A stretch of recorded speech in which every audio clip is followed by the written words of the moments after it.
이 줄기세포가 손상된 신경을 재생시킨다기보다는 이 혈관염이나 신경 주변의 염증 등을 호전을 시켜서 신경이 더 잘 기능을 할 수 있는 환경을 만들어 준다는 것이 더 적합한 표현일 것 같습니다.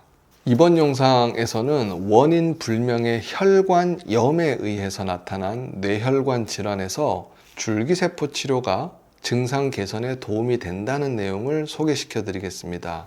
언뜻 생각해서 혈관에도 염증이 생길까라는 의문을 가질 수 있는데 혈관에도 염증이 생길 수 있습니다.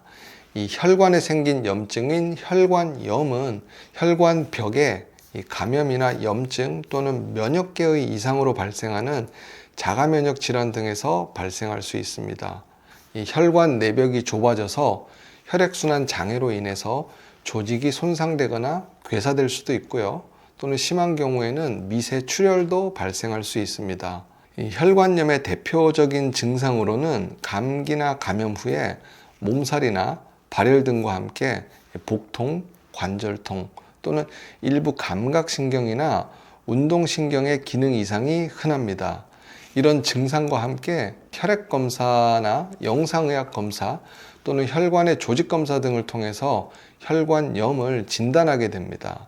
치료는 스테로이드와 면역 억제제로 치료를 하고 있지만 실제로 잦은 재발과 호전 악화를 반복하는 경향이 있습니다. 일종의 난치성 질환이 되는 경우가 있는 혈관염의 치료 방법 중 하나로 줄기세포 치료에 대해서 설명을 드리겠습니다. 우선 줄기세포나 줄기세포 치료에 대해서 앞선 영상에서 몇 편에 걸쳐서 여러 가지 사례를 통해서 줄기세포의 효능이나 효과에 대해서 설명을 드렸었는데요. 이 줄기세포의 종류에 대해서 오늘 간단히 소개를 좀 드리고요. 오늘 말씀드릴 혈관에 생긴 염증, 혈관염으로 인한 부작용의 치료에 활용한 성체 줄기세포 치료 사례를 하나 소개해 드리겠습니다.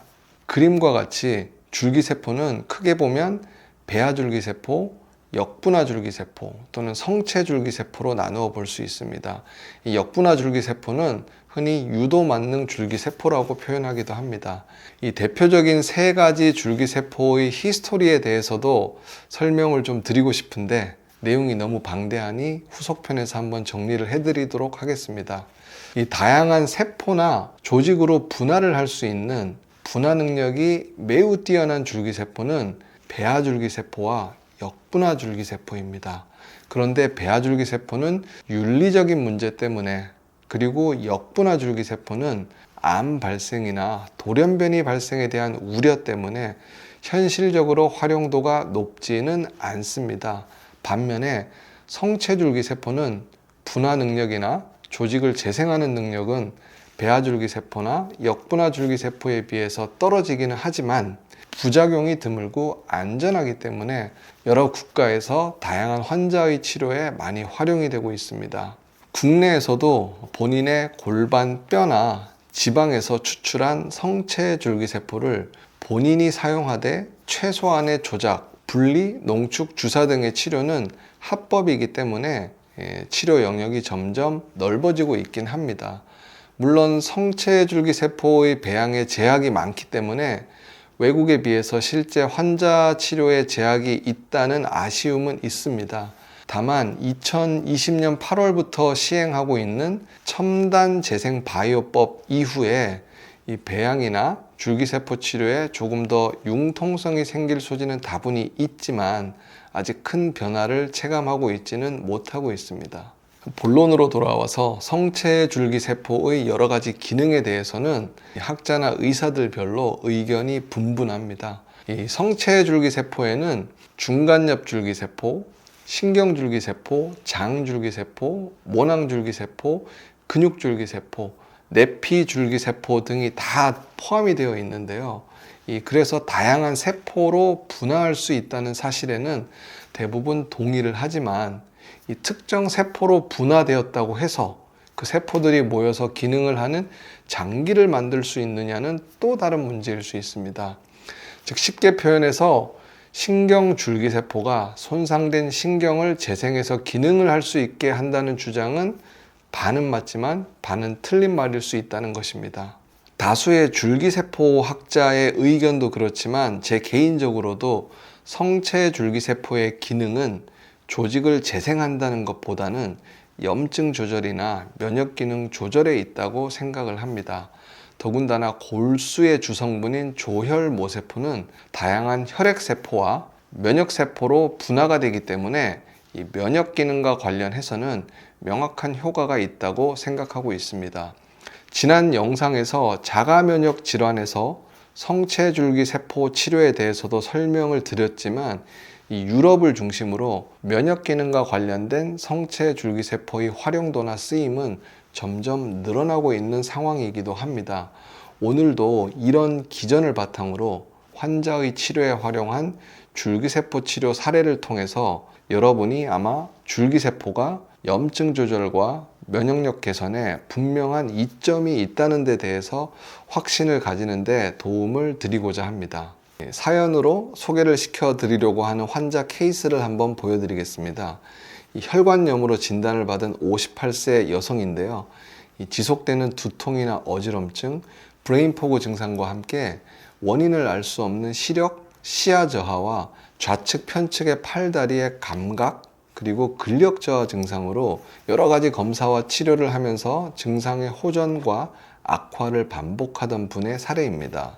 혈관염을 진단을 받은 이분의 치료 전의 MRA 사진을 보시면 중대뇌동맥의 말초 부위에 혈관이 막혀 있는 화살표 부위가 있고요. 그 주변으로 더 미세한 혈관은 막혀서 잘 보이지도 않는데 두 차례의 줄기세포 치료와 면역 강화 치료 후에 우측에서처럼 막혔던 부위가 다시 뚫리게 되고 그 주변으로 가느다란 혈관의 모습이 나타나는 것을 보실 수 있을 겁니다. 임상적으로는 뇌혈관염 때문에 발생한 뇌혈관 협착으로 진단받은 분이신데요. 치료 후에 증상이 상당 부분 회복이 되었습니다. 다만 이 중추신경계의 문제로 인한 시력과 시야 저하 부분은 개선이 거의 되지 않았던 기억이 납니다. 그냥 말로 좋아진다고 하는 것보다는 아마도 이런 치료 전후 영상을 보여드리면 제가 하는 이야기에 대해서 조금 더 신빙성이 있을 거란 생각이 들어서 이 MRA 사진을 보여드리게 되었습니다. 하지만 이 뇌혈관 질환이 있는 모든 환자분들에서 이런 치료 효과가 나는 것은 아니라는 것을 꼭 명심해 주셨으면 좋겠습니다. 이 내용 또한 제 경험이자 상식선에서의 결론이긴 한데요. 너무 오래 묵혀두는 것보다 가능한 빨리 조치를 하는 것이 가장 중요한 팩트일 듯 합니다. 물론 양질의 줄기세포를 채취를 하고 뇌 혈액순환 개선을 보조하는 치료도 병행을 하면서 면역력을 올리는 치료 등도 함께 했을 때 좋은 결과가 나지만 너무 오래되어서 막혀버린 뇌혈관에는 이런 치료를 해도 효과가 없는 경우가 많이 있는 것 같습니다.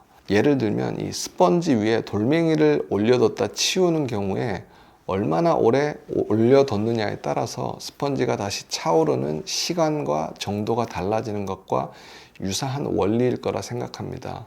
이 치료 환자의 경우처럼 혈관에 발생한 염증으로 인해 혈관 주변의 신경계 기능이 떨어진 경우에 줄기세포의 염증 개선, 면역력 증진 효과가 치료에 도움이 될 수 있다는 것이 결론입니다. 다만 이 줄기세포가 손상된 신경을 재생시킨다기보다는 이 혈관염이나 신경 주변의 염증 등을 호전을 시켜서 신경이 더 잘 기능을 할 수 있는 환경을 만들어 준다는 것이 더 적합한 표현일 것 같습니다.